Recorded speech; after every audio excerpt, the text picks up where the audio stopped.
We are from an organization called Non-Human Rights Project, and we fight for legal rights of non-human animals.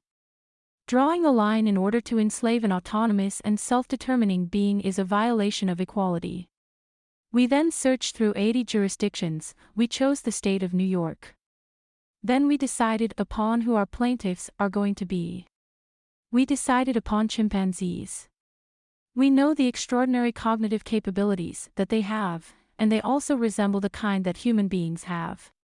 And so we chose chimpanzees, and we began to then canvass the world to find the experts in chimpanzee cognition.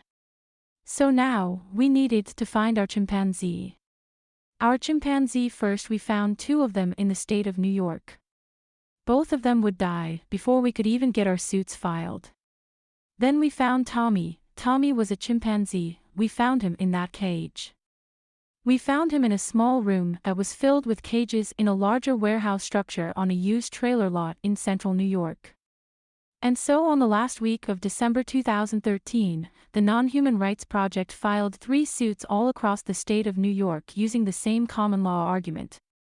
The court didn't approve our appeal because they think chimpanzees are not humans even though they have cognitive skills. We proved to the court that chimpanzees also have cognitive capacities, and they were not hearing us. We wanted the chimpanzees out, and we wanted them brought to Save the Chimps, a tremendous chimpanzee sanctuary in South Florida which involves an artificial lake with 12 or 13 islands. There are 2 or 3 acres where 24 chimpanzees live on each of them.